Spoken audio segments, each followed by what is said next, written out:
what we're going to talk about today is something that I wanted so bad in my business when I got started, and I did it all of the wrong way.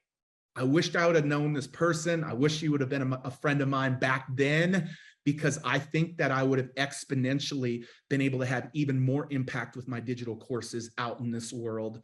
But I didn't know her. But today I am so excited, because really the people who I learned from this person. She is a phenomenal human being. She's got an incredible story. And so guys, I want to welcome today my friend, Amy Porterfield. Will y'all give it up for Amy? Hey there. Hey, Pete. Thanks so much for having me. Amy, tell us, so you, guys, one of the statistics that's so huge is Amy sold, I think she got 50,000 customers through your courses and over $85 million that have been generated just from courses. Amy, how did you even step into this world? How did you even begin to understand this world? So when I went out on my own in the first 2 years, I was doing social media for small businesses. That's how I got my start. So I was working one-on-one, consulting, coaching, service-based business. And I wanted a digital course so bad because I didn't want to always be tied to sitting at a desk, talking to somebody at a certain time. I didn't want to be tied to that one-on-one work that I knew I was going to hit that glass ceiling. And I also wanted more freedom.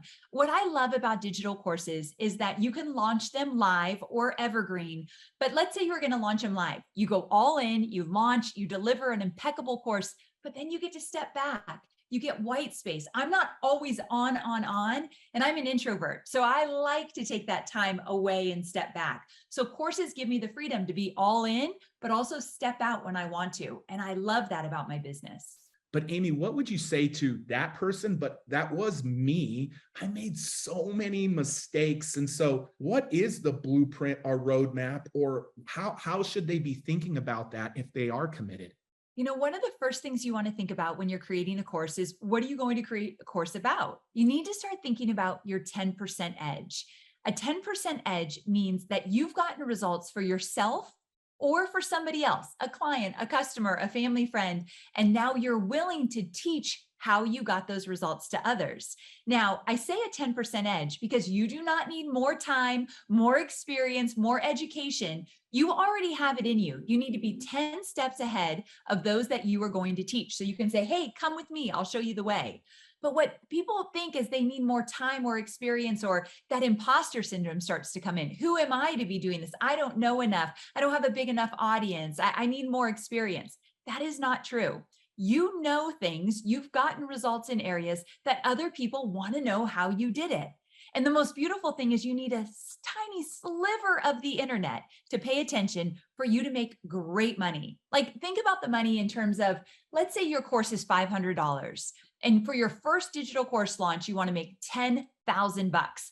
For the record, I made $267. So $10,000 would have felt like a lot of money to me if that was my first launch. So we're going to be conservative.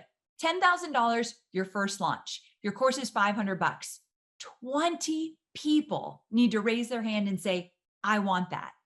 So 20 people. So when we put it in that perspective, the numbers do not have to be huge. Sure, I've had over 50,000 students go through my courses. I've been around for 14 years. That's a long time. So to go back to where we're starting, we're looking for your 10% edge. Where have you gotten results in your personal life or your business life, and you want to teach it? Let me give you a few quick examples. It doesn't have to be in your business, meaning you have a 9-to-5 job maybe right now, or you're out on your own, but you have this idea for a digital course that's different than that. That's okay. One of my students, she's a corporate banker. She's done it for over 20 years, but she was really good at photography, boudoir photography, like the sexy kind of photography. And she made a whole course on that as a corporate banker, but her digital course was something so different. And she made hundreds of thousands of dollars. So it doesn't have to be your profession, but it can. One of my students, he's an accountant. He works for somebody else, and he created a course on how to do your taxes for resellers, Etsy sellers, eBay sellers, how to do your taxes so you don't mess them up. And he hit the $1 million mark this week. He started just 2 years ago, and he's already hit $1 million in digital course sales.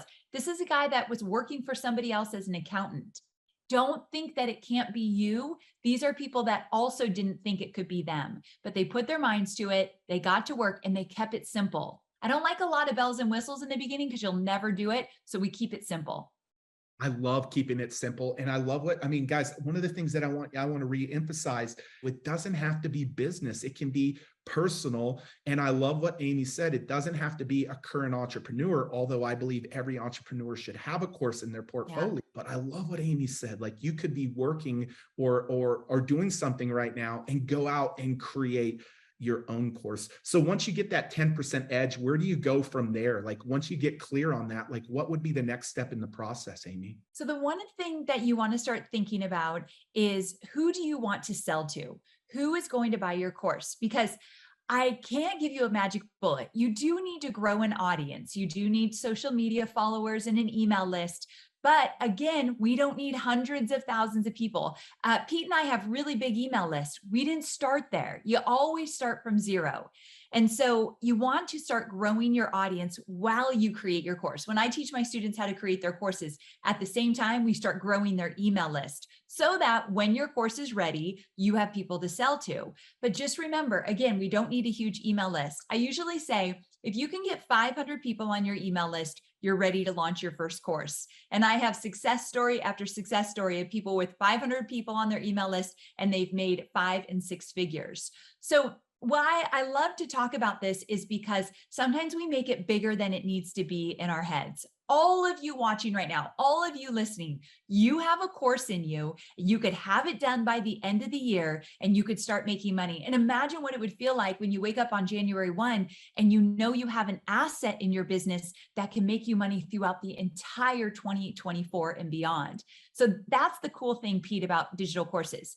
I want you to make one digital course, and then I want you to launch it and sell it over and over and over again. The reason why a lot of entrepreneurs struggle with building their businesses, they're always starting from scratch. But my secret is I create one thing, and then I just get better and better and better at selling that one thing. And so that's another thing about digital courses. One digital course, you can make $1 million with one digital course. And I used to think that was a pipe dream, but I think there's multiple digital courses now that we've made over $1 million. Why should everybody listening create a digital course? Because you deserve more freedom in the business that you've created or the business that you're creating. Look, we all left 9 to 5, or many of you wanting to leave 9 to 5 because we want to own our time. We want to do what we want, when we want, how we want. And I don't know any better way to do it than with a digital course, because it gives you that freedom to go all in when you want to, step back when you don't, sell on evergreen, have one course that you could sell over and over again. So you get off that hamster wheel of always starting from scratch, always creating something. You want a digital course in your business because you deserve to have more freedom and more consistent revenue. And I have seen for many, many years, it is the number one thing that will allow you to be an expert, to be that go-to source, and enjoy that freedom that I feel we all deserve as entrepreneurs.